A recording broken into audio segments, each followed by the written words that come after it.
everyone, thank you for joining me at Jasmine Gunn Entertainment. Today I have a special guest here with me. He's a model, musician, and you may also recognise him from this year's MAFS, better known as Married at First Sight. And he's also co-founder of Kick On, a platform that promotes positive mental health awareness. Welcome, Drew Brauer. Thank you for having me. Thank it's you. Brewer, but that's... What have you been up to the last couple of months during isolation? I've actually been out on my family farm, so in the middle of nowhere, a little town called Tara. It's like 400 k's west of Brisbane, and mum and dad live out there.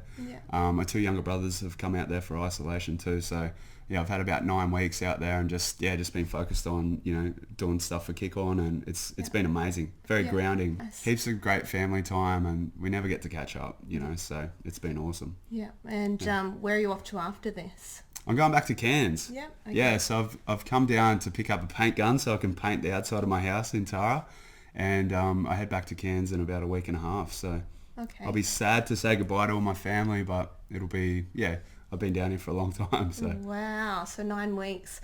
I bet you they're glad to have spent some quality time with you again. yeah, they're probably glad to get rid of me too. No, it's been awesome. I've got like a little nephew that's 1 year old, and I've only seen him a couple of times, so it's been amazing. Like realistically, all of us, our whole family will never get to spend this much time together for probably for the rest of our lives. So it's been a beautiful silver lining. There's so many positives that can come out of the COVID thing. Like obviously a lot of people have lost their jobs, and there's been terrible stuff as well, but it's what you want to make it. So I feel very lucky. It's been great for me. Going back a few years here, I was lucky enough to meet you around 4 years ago, and at that point you just left F.I.F.O, Fly and Fly Out Life, to pursue your career in music. And you've been quite successful with that. Can you take me back a little bit before that? What prompted you, or what gave you the motivation to actually leave that lifestyle and pursue music?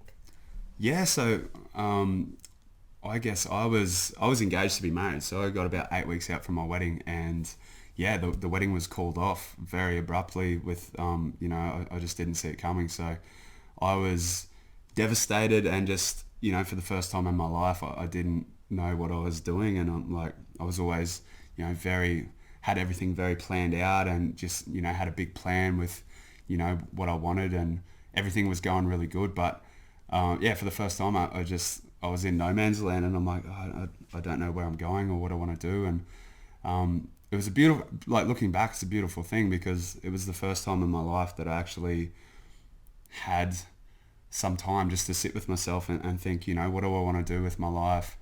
What actually makes me happy?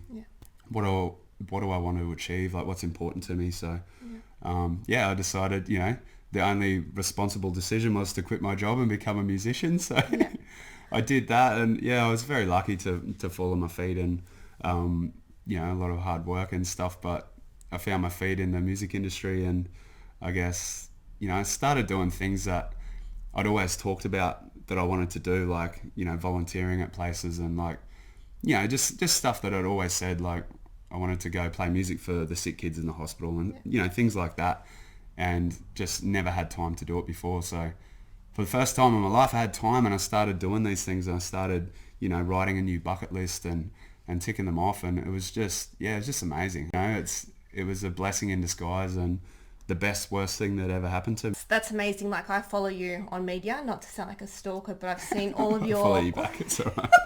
I've seen all of your amazing updates, and I'm super proud of you.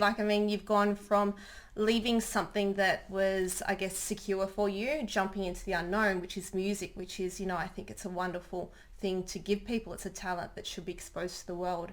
And on top of that, you've launched Kick On charity to promote positive mental health awareness, and you've helped these kids in the hospital. What made you start Kick On? I actually got fired from that job, by the way. What did you?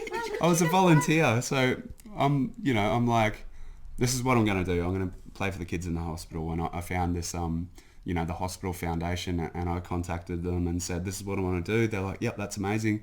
And I'm just had no idea. Same as with everything else in my life, I just kind of jump into it without any planning, but it took months to get in there. There's a lot of paperwork and everything that you have to go through, which is fair enough. So I got in there, and I started going in like every Thursday, and I play music, and then I started doing like the clown doctor stuff. So we dressed up as clowns and make the kids laugh. And I wasn't that good at it, but the guy that had been doing it for years, he was just amazing. And like he had me in stitches every day, and like he was just amazing. Like these kids would just, you know, it was beautiful. Like you'd see kids that were crying because they were getting their cast changed or something like that, and they were in pain.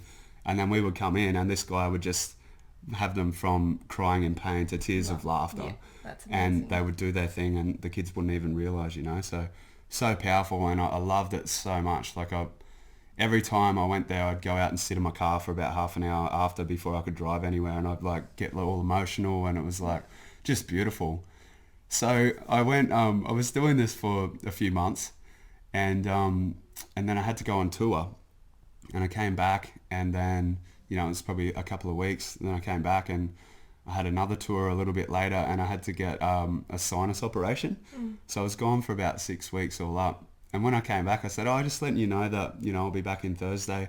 And the old lady that ran it was like, "Oh, look, we think it's best that you just don't come in. Like you're too erratic." And I was like, "Dude, like I love this, and like the kids love it, and it's this wasn't."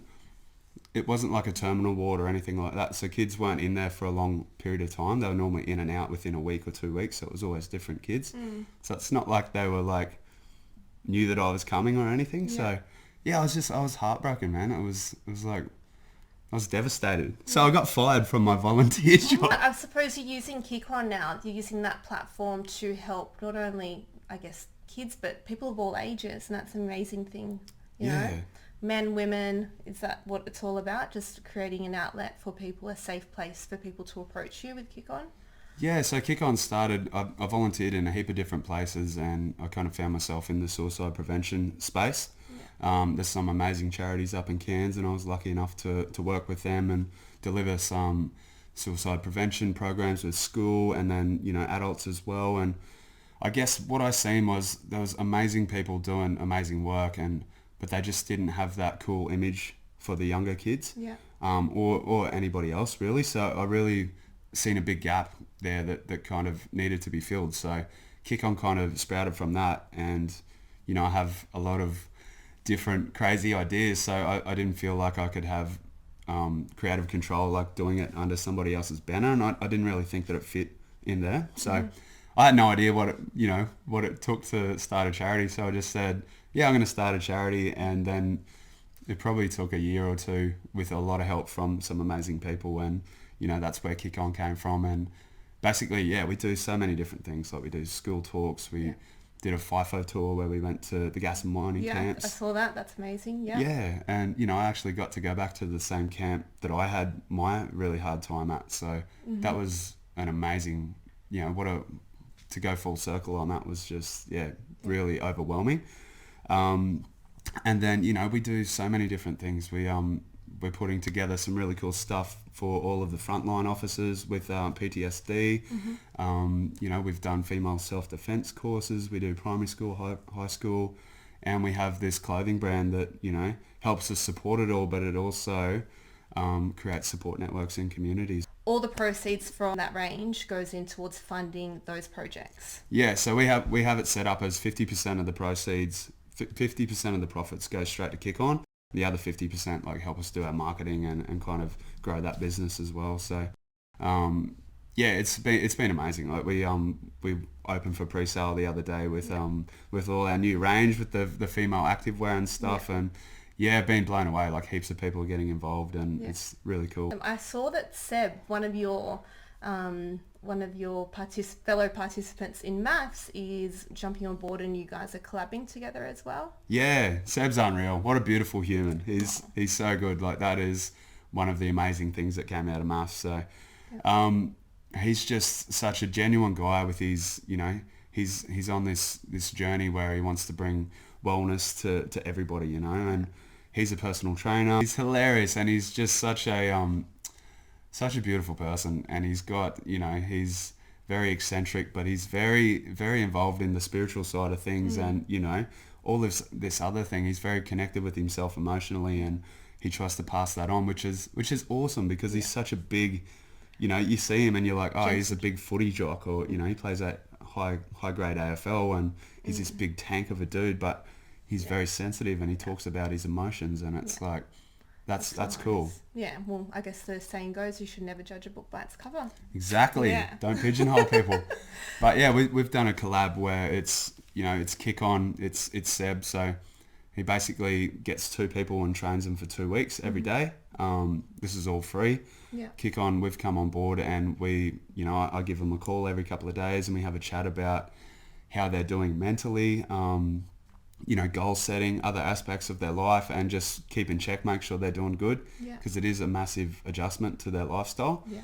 And then we've been lucky enough to get Limitless Nutrition, who they have supplements, but they are like one of the first supplement companies to actually have ingredients that are good for your mental health as well as your physical health. So, you know, they've got stuff like MCT, lion's mane, mushrooms and stuff in their proteins and aminos. So, yeah, I'm just so blown away because everything fits in so well together, and it's the progress that these people are making is unreal. Speaking of MAFS, if you don't mind me Nice touching segue. base, Yeah, go for it. got a few questions for you. So sure. how did you end up on that show? So MAFS contacted me last year, the year before now, and they said, you know, we'd like you to apply for the show. We want you to go on. I still had to do all the same process as everybody else.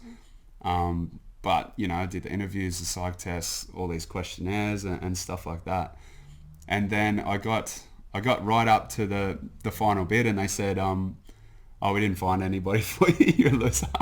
What? They didn't say I'm a loser, but they said basically, you know, I made it right to the final stage and they said, we didn't find anybody for you. And then last year, you know, I was recording in Brisbane and they rang me and said, are you still single? And I was like, yeah. And they said, all right, cool. Well, you get married in 6 days. So pack your bags, you get married. Pack your bags, cancel all of your gigs for the next 3 months, you know, organise your charity for the next 3 months, go get blood tests and STD checks and like medicals and like it was the craziest 6 days of my life. Write vows, pick 20 people that you want at your wedding. I didn't realise it was that intense. Yeah. So how did you feel about giving up your music and your passion for those 3 months? Were you like, all right, I'm doing this for love? They've matched me obviously with the one. Probably the stupidest thing I've done to date is I've never watched the show because I don't watch TV. So I watch Rick and Morty and I watch a few movies every now and then and that's it. So, you know, I knew what the show was about. I knew the concept and I'm like, you meet somebody, you marry them and then you try and make a relationship work, you know, whatever. How hard can it be? And I'm like, it's going to be so much fun because you get sent off and you do all this fun stuff. And, you know, I'm quite logical, but yeah, it wasn't about that. And it was, you know, I went in there thinking that this is going to be an amazing adventure. It's definitely out of my comfort zone. So cool, which is what I'm all about. Mm-hmm. But I didn't have my whole heart like these guys are going to have my best interest at heart. But I'm like, it's going to be fun. And if I meet somebody that's going to be amazing, like that would be a bonus. I did watch a few of the episodes and I think that I think that you were probably the most reserved and the most chilled person on that show. And it was quite nice. How did you feel about how the directors or the producers portrayed you? Do you think that was the real Drew Brauer? No, not at all. But I think everybody that's come off that show has said exactly the same thing. I don't think anybody comes off and goes, yeah, I love the way that I looked on TV or the way that I was portrayed or the editing. So I think it could have been a lot worse. But at the same time, like the main comment that I get on my Instagram and stuff now, because obviously a lot of people follow after the show, and the main comment I got when I started out was, wow, we didn't see this guy on TV. Like none of my personality came through. I'm glad some of my morals and values kind of got snuck through, but I don't think I see myself laugh once on the show. And I was like, I did have a hard time through the show, but we had a lot of good times as well. We had we were joking. Like I'm always laughing and joking and I'd kind of get cut down every time I was laughing or joking about something. Every episode I watched, I'm just like, oh, this is terrible. I remember watching an episode with you and Casey out at lunch in Cronulla. And I thought, like, he's going to walk out I honestly had this feeling you were just going to pick up and leave. You had this look in your face like, I'm done. I think you actually said, I'm done. Yeah, it was so hard. And like, Casey and I are just so different people, you know, and they knew that. Like, they, you know, all of the stuff you go through, all of the questionnaires and stuff, it's like they have a really good idea of, you do psych tests and all this stuff for months before. So they have a really good idea of the person that you are, what you're about, what you want.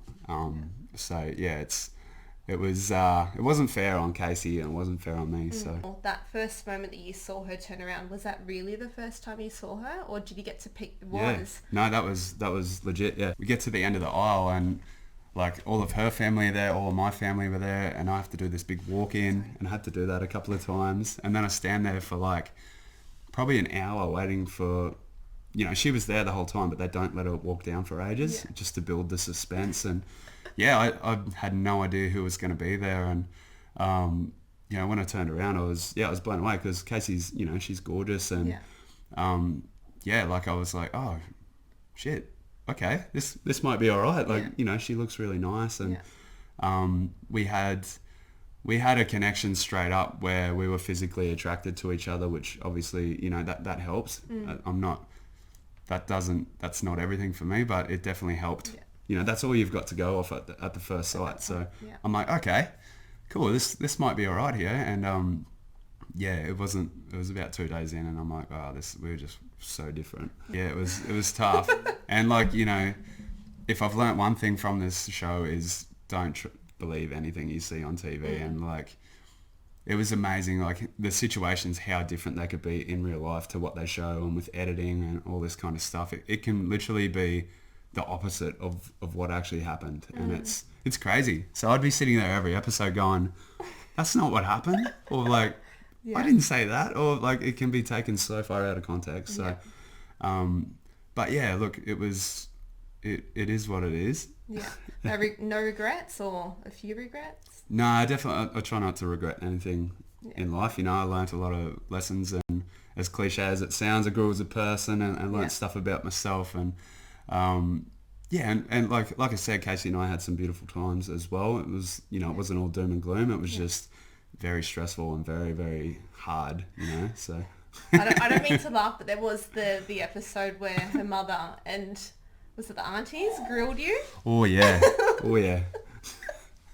So most of the things you see on MAFS, you know, you see them, and the way they edit it, and the dramatic music that they put behind it, and you know, the long pauses that they put in there that can be taken from anywhere. Like, it makes it look so much worse than what it actually is in person. But that dinner was so much worse than what they actually showed. It was like flips. It was hard. And the family's lovely, but they just got caught up in this, you know, they were worried about their daughter, and they only hear one side of things, and it's like, you know, there's cameras and producers like igniting the fire. So that was hectic. Yeah, it was full on. After that scene, that went for about 3 hours, and I had the cameraman and the audio guy come up after and give me a hug, and they're like, dude, we've been working in this industry for like 15 years and that was the most brutal thing we've ever seen. You're like, you survived. They're like, are you okay? And I'm like, I think so. I'm like, you can handle anything now. The question on every girl's lips, is Drew Brauer single?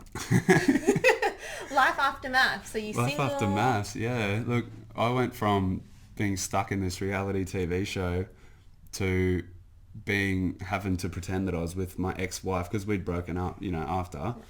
Well, we didn't really get started, but so yeah, we weren't together, but on TV we were, so we had to, like, legally on the contract, we had to pretend that we were together. So I did that.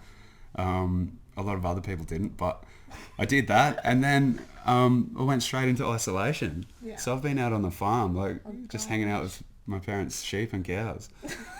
So look out, Cairns. The sheep are starting to look pretty good out there. Like, it's been a fair while. So yeah, definitely as single as I've ever been, I think. There you go, single.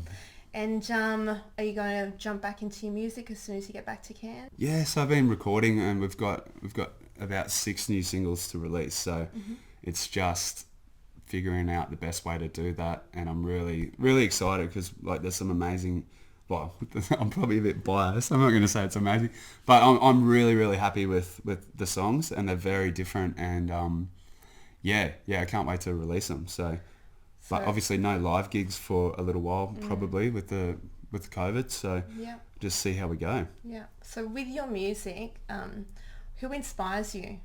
Who are your musical influences? Oh, I've got such a broad range. Like I'll listen to like classical stuff. I'll listen to gangster rap. I'll listen to like old school rock. Just everything. Hey, like I don't really have one artist that and I don't really follow, I guess, a lot of musicians or anything like that. Like I love music. I love art. I love everything, but I don't really. Yeah, it's weird. Like I'm not very specific with what I follow or listen to, and half the songs that I love, I don't even know who sings it, or like, I'm so blasé with all that kind of stuff. With your song, Time to Say Goodbye. Yep. Yeah, that was a tearjerker. I cried. Teeth of listening, I still can't catch your eye.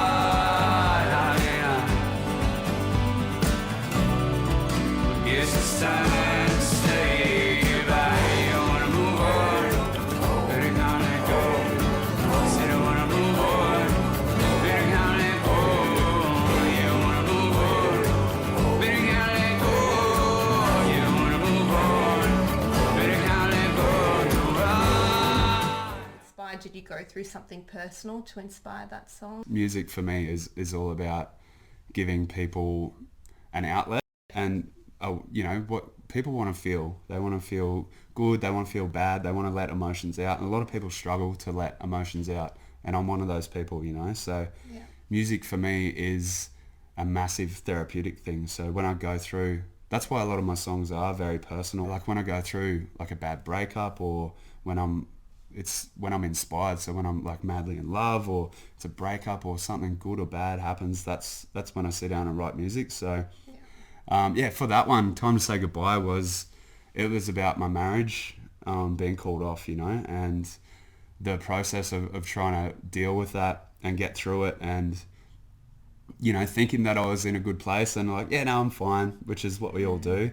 And then kind of getting to a stage, and this is like a couple of years on, because it took me a long time to get over that, and realizing that maybe I'm not doing so good at the moment. And that's where like I sat down and this song just kind of came out, and was like, maybe it's time to say goodbye to that thing that I've been hanging on to for so long. And it was like, it's amazing. Like music for me is very therapeutic, and it's a great outlet to have.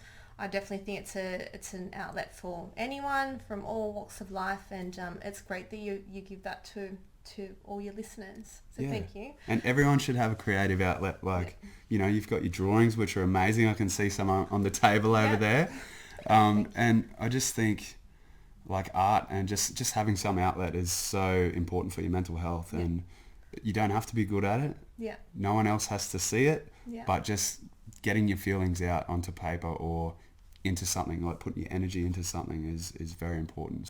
What other avenues can people pursue, like exercise? What else would you recommend? I know you like your nature, your outdoor hikes and things. Definitely, yeah. Look, I think a big part of what we push and kick on is the correlation between physical health and mental health. So diet, exercise, and sleep are three of the most important things for your mental health, especially, to regulating, mental health. We're all on a scale between, good and bad, and we fluctuate every day depending on our environment and our situation and what's going on in our lives. So exercise, diet and sleep help regulate that and bring it back to normal, or get it into the green. So, really, really big on that. Having a creative outlet, talking about what's going on, having someone, your support network around you. So whether it's a friend or family member or somebody you don't even know, but someone that you can tell what's going on, what we ingest too, not just in regards to our diet, but the content that we ingest, like watching things like MAFS. Yeah. If it upsets you and, it's not a positive thing, then, it's great to have some mind-numbing TV and stuff that you watch, but be very careful, and these days we get to choose. We can choose so easily what we view, So you know, every night there's people that watch TV for like 3 or 4 hours every night, and it's just what's on TV, and it's like, it's not good for you. Yeah. Or you could go if you want to watch stuff, then you could be listening to like Joe Rogan podcasts on how your body and brain works, or you could be watching really positive stuff, you know. So I agree. I'm a big podcast listener, so I like to, you know, multitask. So go for a run whilst I'm listening to an informative podcast. And now you have one. Sometimes you feel so far away. It's just not fair. So comfort alone and be okay. 'Cause you're not there.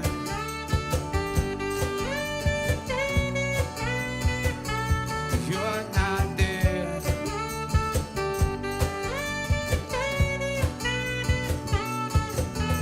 Some people say move away. Because that was a song that I wrote when I was working Fly In Fly Out, and I was with my ex-fiance, and it was all about well, I guess it was a bit of a love song, and just me being away from her and missing her, and you know, talking about the relationship and the struggles that come along with the F.I.F.O industry. And turns out, obviously we all know where that one ended up, but it was good, and a lot of people reach out from the F.I.F.O industry and say it connects with them, and it's just the F.I.F.O, like a long distance relationship is really hard, and then a F.I.F.O long distance relationship is even harder. You know, it's so hard unless you have like really good open communication, and it's an interesting situation because like you'll never understand what it's like to work in the F.I.F.O industry or in that environment, you know. But also your partner is never going to know what it's like, most likely to be at home while somebody's away. Yeah. So it's really tough, and you know there's a lot of other there's a lot of other things that affect the relationship with that as well. But yeah, it's interesting, you know, like, and there's so many people in the F.I.F.O industry that are just struggling, and they're on their second or third marriage, and you've got gambling and drinking and like all these other aspects that come into it as well. I guess you were creating an outlet for these people, you know, the safe haven. You can come talk to me if you do want to reach out. So is that what it was all about as well whilst you were touring around?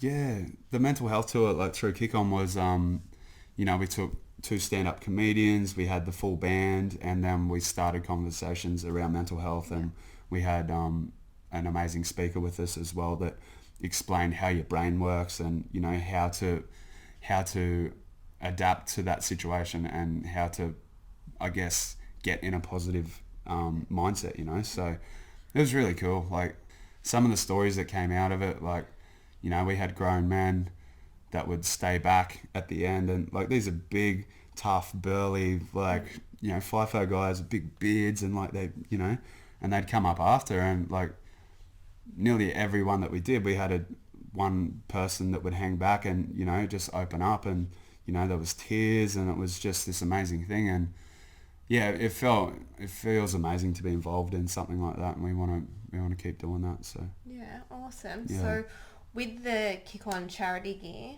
we can purchase those online. So it's www.kickon.com.au. Yeah, That's perfect. it. Yeah. Yeah, and you can find that through our socials like Facebook or Instagram or whatever. So yeah. There you go. Get your hands on some Kick On gear, and we should be seeing Drew tour around Australia more often.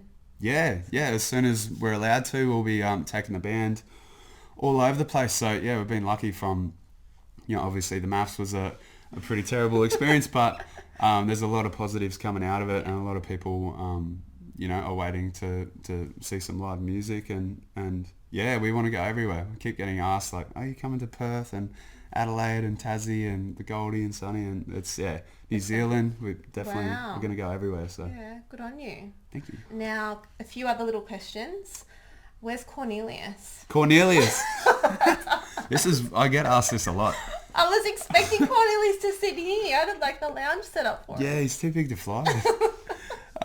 It's funny, like I went for a skate down at Mooloolaba with my mate the other day, and someone yelled out, "Where's Cornelius?" So yeah, Cornelius he's at home in Cairns. He's been holding up the fort, so haven't been home for 2.5 months. So Yeah. Hopefully he's all right. Yeah, well, you made it a cool thing for a grown man to have lots of toys. So that's... I was actually going to buy you a little toy. I just forgot. Oh, I was ripped off. actually going to buy No, look, I'm a big fan of like embrace your weirdness and just, you know, that we actually got Cornelius on when we played at Groove in the Mood with the band, and we just bought him to take down there. We were going to throw him into the crowd as like a, you know, we had all these glitter bombs and just like we wanted to put on a really good show. And then we kind of really liked him on the bus trip down, so I was like, oh, we'll just keep him. Yeah. So he's just stayed at my house. He's a bit of a mascot. All of the listeners or a lot of my friends want to know, was anything scripted in MAFS? So nothing scripted on MAFS. I get asked that all the time. Like people think it's like actors and script. It's not at all, but it's highly manipulated. So they put you in situations exactly where they want you, and they kind of tell you what to talk about and stuff. But there's no scripts or anything. Very, very manipulated. And yeah, the whole Connie thing, like there's so much stuff that they never showed, like so much. So yeah. Any cool little things you want to share with us? I hate dancing. I'm a terrible dancer. And they made me go to Casey's dance studio and do this whole dance routine. Like, really? Yeah, like a Spice Girls Where's dance. that footage? I know. And like I hated it, and it was, but actually had a lot of fun as well. But they didn't even show that. Yeah, Connie and I went on a date. They made me go on a date with Connie. They made Casey go on a date with Johnny. They made everybody go on a date with somebody to help our relationships. Wow. Because there was quite a bit of, I thought it would have been a massive part of the storyline, because there was like this, they were trying to set Connie and I up, and there was like, you know, Connie's awesome, I get along with her really well, and they just jumped straight on that, and like Casey was pretty, her and Connie weren't seeing eye to eye, probably because of that kind of stuff, and it was just, I can't believe they didn't show any of it. Like, yeah, they cut out all the juicy bits. Yeah. I want to see the pop, what was it? Spice Girls dance? The Spice Girls dance, yeah, I'll see if I can remember a few moves. It was terrible. It was so bad, but I'm Stay like... tuned after the show, Drew will be giving us the best Spice Girl moves. Spice up your life. Can I ask, what about Stacey, the whole issue with, was it Stacey and Mikey? Did they really hook up? I've got no idea. Look, You know. you hardly see me in any of the dinner parties, because as soon as everybody started talking about each other, I would just like start eating food, and I'm like, I don't want anything to do with it, and I get in trouble for it because they want everybody involved, and I'm like, I just hate drama, and like I was in there 2 days, and I'm like, I'm on the wrong show, like I shouldn't be in here. But yeah, so I've never seen anything like it. Like obviously that all happened before we got in there. I didn't get into anybody's backstory or anything while I was in there, so I'm like, I had no idea. And then when it started coming out at the reunion, I was like, I've never seen two people sit across from each other, and Mikey's like, Stacey, we had sex. And Stacey's like, oh my God, Mikey, no, we didn't. She had such a game face. If it was, I don't know if it was a game face, but she just was so, I think, adamant that she had not hooked up with him, and he was furious. He's like, you slept with me. Well, I've never seen anything like it. He's like, you did. But you did. It was beautiful. It was amazing. I well, can the thing imagine you is, sitting there going, oh my God, like, give me more food. Yeah. And like, I've never seen two people, they obviously have very different stories, and neither of them was breaking. This went on for like, they tried to get to the bottom of that for hours. How long would you be filming for? Is it true that you're up at like these dinner parties till 3 a.m. in the morning? Yeah, later than that. But like, neither of them were breaking, and like after a bit, I'm like, I don't even care. Like, who cares? So I would just sit up the end and just do my own thing. But it's like, someone's obviously not telling the truth. Yeah. But who cares? Like, just admit it. If it did happen, admit it or move on. But I suppose that's what created a lot of the drama. Yeah, and everybody got involved. I'm actually happy because that, except for you, obviously, it actually got me off the hook in the reunion as well. Like, they don't even show me at the reunion because... Yeah, I was going to say, where were you that night? Well, even, I had something else on. I was washing my hair. But yeah, like Casey and I obviously came back and we weren't together, and we were, before. So, but they didn't even care because there was so much other stuff going on, and I'm like, yes, this is awesome. Yeah.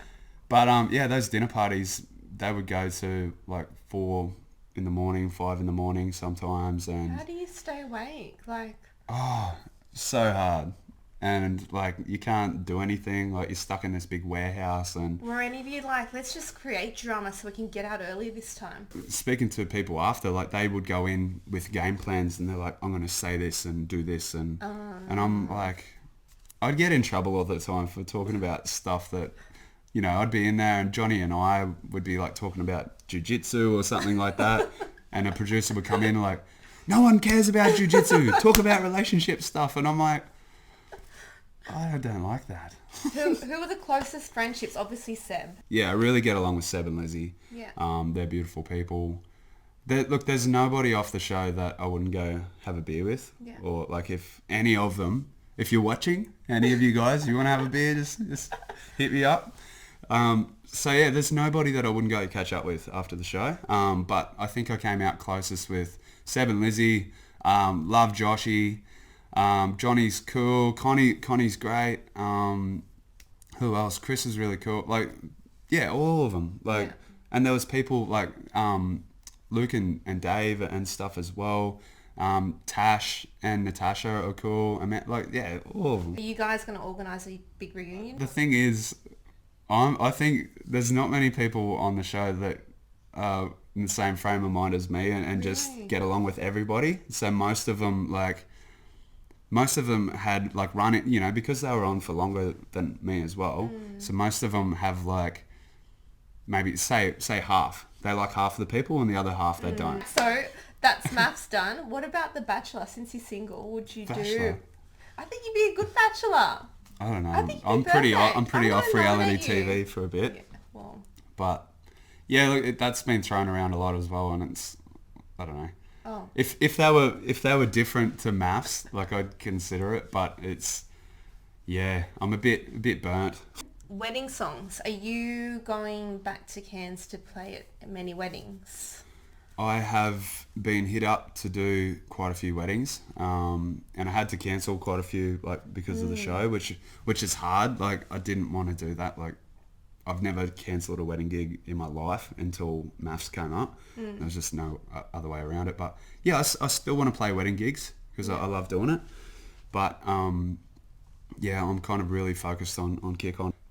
MAFS hasn't put me off the whole concept of marriage because it's got nothing to do with marriage. Like MAFS is a reality TV show that's not got nothing to do with reality. So yeah, no, I'm still down for weddings, and I still love it, and just the whole vibe. Like it's just such a beautiful thing to be a part of. Like everyone's having a good time, love's in the air. There's all these people that haven't seen each other for ages, and you know, I'm still a big believer of what marriage is about. It's like two people making a promise to each other, and it's a beautiful thing. Yeah. Even though over 50% of them end in divorce these days. So you got to pick the right person, people. Yeah, be careful. Don't marry a stranger. let a show do it for you. Does all companies approach you for any crazy advertisements? Yeah, heaps. What's Every day. What's the craziest one? Oh, I don't want to say because there's like I don't want to be an influencer. I think it's just not me. And you know, if people want to do that, then you know, people got to make money, and that they make really good money influencing. I've heard they get paid thousands per photograph, depending on the person and what it's for. Yeah, depending on your following and the company and stuff. But it's big money, and I can understand why people do get involved in it. Like everybody's got to eat, and you know, if that's shows like this can obviously a lot of the times inhibit you doing anything else. Like they can sometimes, if you get a big platform, then you can't go and work at your normal job. I don't want to do anything like that. Like I think I've got You want more wholesome stuff, and if something comes along that aligns with me and it's like I really agree with it and like it, like if it's a really good thing for people, I'm happy to talk about that. But yeah, and that's where Drew's reviews came from too, because I'm like, maybe I could have some fun with this. Like I don't want to be an influencer, but I love, like I used to do coffee reviews, like funny coffee reviews, and I used to do product reviews before I even went on MAFS. So I'm like, I'll start doing the reviews again, and that's a way for me to be creative and have fun with it and talk about products that I never would have talked about before, you know. So there's some interesting ones coming up for that should be pretty funny. Stay tuned. Yeah, stay tuned. And for any of your music, we can log on to your Facebook and Instagram as well. So Yeah, Drew just Brauer Music. well, yeah, just on like Spotify, Google Play, like all of the digital platforms. Just type in Drew Boy, and it will come up. Awesome. There's another Drew Boy. I don't know how this. His Yeah, full an name. imposter.